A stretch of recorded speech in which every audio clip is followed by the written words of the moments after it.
નમસ્કાર મિત્રો, સ્વાગત છે તમારું એચએનજીયુ સ્ટડી પોઈન્ટ યુટ્યુબ ચેનલના એક નવા વિડીયોમાં.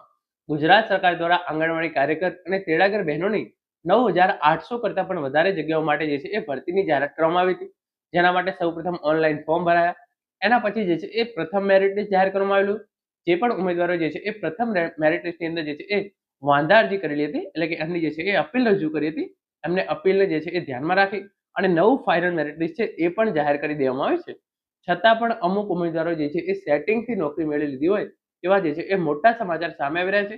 અને જે લાયક ઉમેદવારો કે જે ખરેખર સ્થાનિક રહેવાસી છે, ગામમાં રહે છે, સરખી લાયકાત ધરાવે છે, છતાં પણ જે છે એ તેમને નોકરી મળી નથી તેવા જે સમાચાર આવી રહ્યા છે એના વિશેની વાત આપણે આજના આ વિડીયોની અંદર કરવાના છીએ. ગુજરાત રાજ્યની અંદર જ્યારે પણ કોઈને કોઈ ભરતી બહાર પાડવામાં આવે ત્યારે હંમેશા જે છે એ સેટિંગથી નોકરી મળ્યા હોય તેવા સમાચાર જે છે એ સામે આવતા જ હોય છે. અને ખરેખર આ એકદમ સાચું છે. ઘણા બધા ઉમેદવારો એવા છે કે જે સેટિંગથી જે છે એ નોકરી મેળવી લેતા હોય છે. અને રાજ્યની હજારો બહેનો સાથે જે છે એ આ વખતે આંગણવાડી કાર્યકર અને તેડાગર બહેનોની ભરતીની અંદર જે છે એ અન્યાય થયો છે. એના વિશેની વાત આપણે આજના આ વિડીયોની અંદર કરવાના છીએ.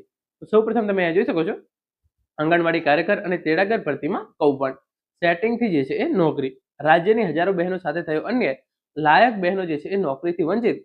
જો આખું કૌભાંડ જે છે એ સેટિંગથી નોકરી જે છે એ કેવી રીતે આપવામાં આવી રહી છે, તમારા ધ્યાનમાં કોઈ આવો કિસ્સો હોય તો તમે કોમેન્ટ કરીને જરૂરથી જણાવજો. કે ફોર એક્ઝામ્પલ, જે તમારા ગામની અંદર જે બહેન નોકરીએ લાગ્યા હોય એ જે છે એ બીજા ગામના હોય, અથવા તો તેઓ જે છે ફોર એક્ઝામ્પલ એમની નોકરી જે છે એ ભુજ શહેરની, આપણે ભુજના કોઈ ગામની અંદર લાગ્યો અને તેઓ છે ભુજ શહેરની અંદર રહેતા હોય.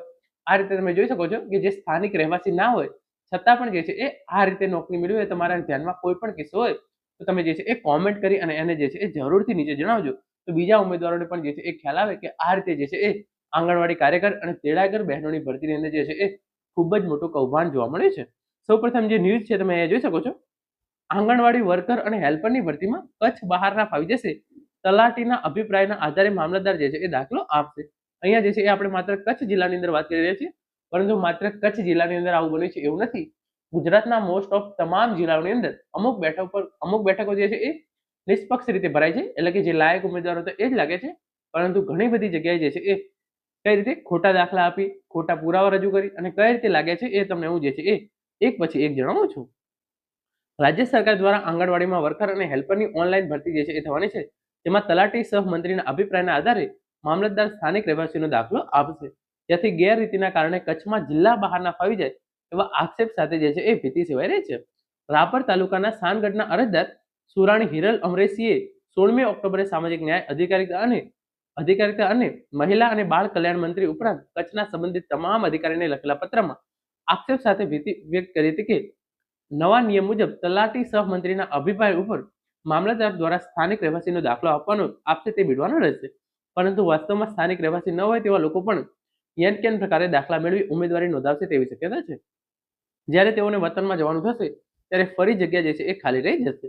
તેમણે તાજેતરમાં સાનગઢના આંગણવાડીના વર્કર અને હેલ્પરની ખાલી પડેલી જગ્યા ઉપર 40 થી 50 કિમી દૂર રહેતા માંડલિયા ગામના રહેવાસીને તેમણે રજૂ કરેલા ખોટા આધાર પુરાવાના આધારે જે છે એ પસંદગી મેળવી લીધી છે, જેની સંબંધિત અધિકારીઓને જાણ કરી હતી, પરંતુ હકારાત્મક પ્રતિસાદ મળ્યો નહોતો. જે પ્રકરણે દાદ ન મળે તો તેઓ કાનૂની રાહે પગલાં ભરશે તેવી ચીમકી પણ જે છે એ ઉચ્ચારવામાં આવી રહી છે. તો મેઇન જે છે એ સેટિંગ અહીંયા કઈ રીતે થાય છે, કારણ કે તમને ખબર છે કે આંગણવાડી કાર્યકર અને તેડાગર બહેનોની ભરતી માટે જે છે એ મેઇન પુરાવો છે એ જે છે એ રહેઠાણનો જે છે એ તમારો દાખલો હોય છે. એટલે કે મામલતદાર દ્વારા જે તમને જે દાખલો આપવામાં આવે છે, તમે સ્થાનિક રહેવાસી છો તેવો જે છે એ તમને આ દાખલો આપવામાં આવે છે. તો ઘણા બધા ઉમેદવારો કે જે છે એ ફોર એક્ઝામ્પલ આપણે કોઈ ગામ છે એ ગામની અંદર જે છે એ વેકેન્સી આવે છે અને જે બહેન ફોર એક્ઝામ્પલ સ્નાતક અનુસ્નાતક કરેલું છે અને એ આ ગામના રહેવાસી નથી, છતાં પણ જે છે એનો ખોટો દાખલો રજૂ કરી અને આ ગામની અંદર જે છે એ નોકરી મેળવી લે છે.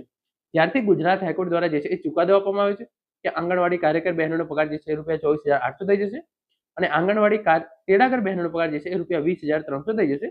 ત્યારથી આવા કૌભાંડો જે છે એ ખૂબ જ વધી ગયા છે. પહેલા જ્યારે પગાર 10,000 હતો અને આંગણવાડી તેડાગર બહેનોનો પગાર ₹5,500 હતો, ત્યારે જે છે એ આ ભરતીની અંદર કોઈને પણ જે છે એ ઇન્ટરેસ્ટ ન હતો. પરંતુ જેવું જે છે એ ગુજરાત હાઈકોર્ટ દ્વારા ઐતિહાસિક ચુકાદો આપતા ₹24,800 પગાર આંગણવાડી કાર્યકર બહેનો માટે અને તેડાગર બહેનો માટે ₹20,300 પગાર કરે છે, ત્યારથી જે છે એ આવા સેટિંગ વાળા ઘણા બધા જે છે એ નોકરીએ લાગેલા છે. તો તમને જ્યાં સુધી તમારા ધ્યાનમાં આવે ત્યાં સુધી આપણે જે છે એ સૌએ મળીને રજૂઆત કરવાની છે અને આવા કૌભાંડીઓને જે છે એ બહાર પાડવાના છે. તો તમારા ધ્યાનમાં કોઈ આવા કૌભાંડી હોય તો તમે જે છે એ નીચે કોમેન્ટ કરી અને જરૂરથી જણાવજો, જેથી લાયક ઉમેદવાર હોય એમને જે છે એ નોકરી મળી શકે અને આવા કૌભાંડીઓ જે છે એ છતાં થાય. Thank you so much for watching.